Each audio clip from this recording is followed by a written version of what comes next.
पाकिस्तानवरील air strike नंतर सर्वपक्षीय नेत्यांनी या ऑपरेशनसह सरकारच्या भूमिकेचं तोंड भरून कौतुक केलंय।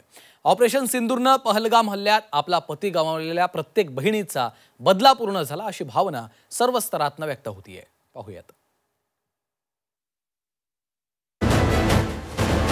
अखेर पहलगाम हल्ल्याचा बदला पूर्ण।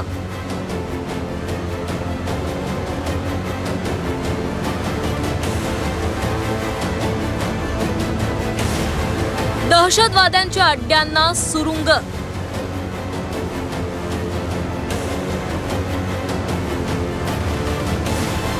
भारतीय सैन्याचं ऑपरेशन सिंदूर,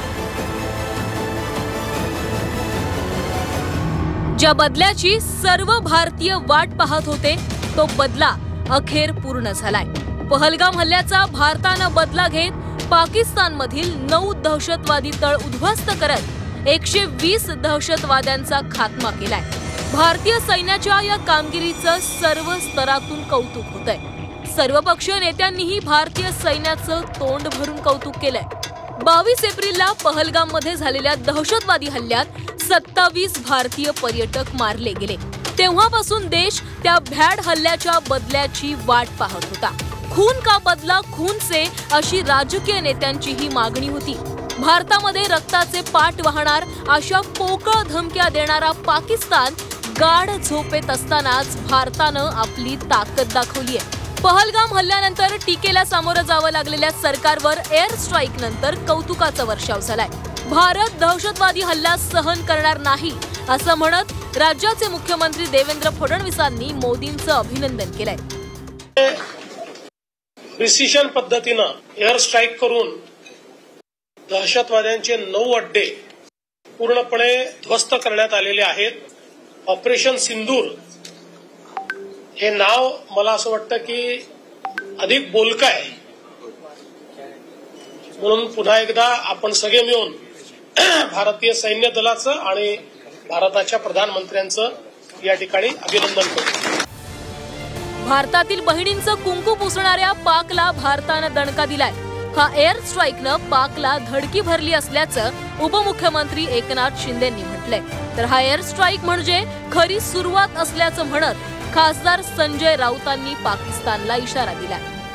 ईंट का जवाब पत्थर से नहीं तर गोली का जवाब मिसाइल से आज दिलेला आहे आणि म्हणून या देशाचे आदरणीय प्रधानमंत्री नरेंद्र मोदीजी यांनी जी हिंमत दाखवली आहे, यामुळे पाकिस्तान पुन्हा भारताकडे डोळे वटारून बघण्याची हिंमत करणार नाही।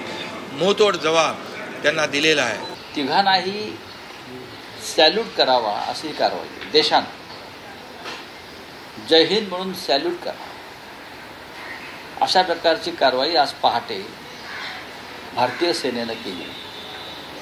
पाक व्याप्त काश्मीरमधल्या अतिरेक्यांच्या 9 अड्ड्यांवर हवाई हल्ले केले, ज्याला तुम्ही एअर स्ट्राईक म्हणता, हवाई हल्ले केले आणि त्यासाठी आता कोणी पुरावे मागण्याची गरज नाही। भारतीय जनतेसोबतच सर्वपक्षीय नेतेही सरकारच्या पाठीशी उभी असल्याची प्रतिक्रिया खासदार शरद पवारांनी देत आपला पाठिंबा दर्शवलाय। तर या कारवाईनंतर भारतीयांची छाती अभिमानानं फुलली असल्याचं नारायण राणे म्हणाले। आणि बाकीचे त्यांचे सहकारी यांनी काल रात्री जी काय ॲक्शन घेतली तिच्या फारतीची मजबूतीने उभं आणि ती भूमिका आम्हाला लोकांची आहे। ही घटना भारतीयांसाठी अभिमानाची आहे। याचं नेतृत्व माननीय नरेंद्र मोदी भारताच्या पंतप्रधानांनी केलं आहे आणि म्हणून त्यांचं अभिनंदन। आम्हाला त्यांच्याबद्दल सार्थ अभिमान आहे। पहलगाममध्ये झालेल्या दहशतवादी हल्ल्यानंतर विरोधकांनी केंद्र सरकारवर टीका केली होती। मात्र ऑपरेशन सिंदूर नंतर सर्वपक्षीय नेत्यांनी या ऑपरेशनसह सरकारच्या भूमिकेचं कौतुक केलंय। त्यामुळे पाकिस्तानवर हल्ला आणि आता सर्व राजकीय पक्षांची एकजूट यामुळे पाकिस्तानला यापुढे भारतासोबत पंगा घेताना 1000 वेळा विचार करावा लागणार आहे। ब्युरो रिपोर्ट झी 24 तास।